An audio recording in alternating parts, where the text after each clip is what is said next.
యేసుక్రీస్తు ముఖము వికారం అయిపోయింది. ఎందుకంటే ఆయన ముఖం వికారం కాకపోతే మన ముఖాలన్నీ నరకంలో వికారం అయిపోతాయి.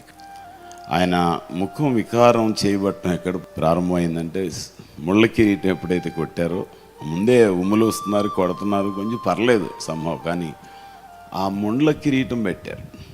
ఈ ఈ స్కల్ ఉంటుంది కదా, పక్కన తోలు ఉంటుంది, దాంట్లోకి దిగుతున్నాయి ముళ్ళని, దాదాపు 2.5 ఇంచెస్ ముళ్ళు. అక్కడి నుంచి రక్తం చిమురుస్తూ ఉంది.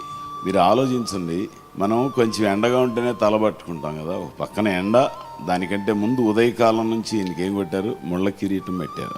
ఆ పెయిన్ అంటే ఎక్స్క్రూషియేటింగ్ పెయిన్, అంటే మనం అంటాం ఎప్పుడు నా పన్ను గుంజుతుంది, నా తల్ల గుంజుతుంది, లేకపోతే కడుపులో గుంజుతుంది, అబ్బో ఏదో some kind of extraction is going on. అలాంటి భయంకరమైనటువంటి శ్రమను మొదలైంది, తలలోనే మొదలైంది. అన్నిటికంటే హృదయం అనొచ్చు, లేకపోతే ఆలోచనలు అనొచ్చు. ఇక్కడే పాపం ఎక్కువ జరుగుతుంది కదా, పాప ప్రారంభం, పాప ప్రపంచం. సో ఈ విషయాన్ని మీరు గమనించాలి. ఆలోచనలు, తలంపులు, చూపులు, క్రియలు, వీటన్నిటి కొరకు. అందుకని ఇందాక పాట పాడారు, యేసు ప్రభు నా కొరకయ్యు అని. ఈ పాటలు మీరు పాడుకుంటే కొన్ని విషయాలు మీకు అర్థమవుతాయి, గుర్తుంటాయి.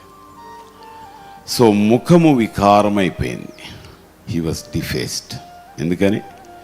నన్ను ఈ రోజున ఇట్లా మంచి రూపం ఇవ్వడానికి, సుందరమైన రూపం ఇవ్వడానికి, ఆరోగ్యవంతమైన రూపాన్ని ఇవ్వడానికి ఆయన తన రూపాన్ని ఏం చేశాడు? వికారముగా చేసుకున్నాడు. అందరూ చాలామందికి అయిపోయిందిలే అనుకున్నారు కదా. అనుకుంటే అనేక జనములను చిలకరించాడట కదండి, ఆశ్చర్యపరిచాడు, చకితులుగా చేశాడు. లేకపోతే అనేక జనముల మీద ఆయన రక్తము చిందించబడింది. హల్లెలూయా.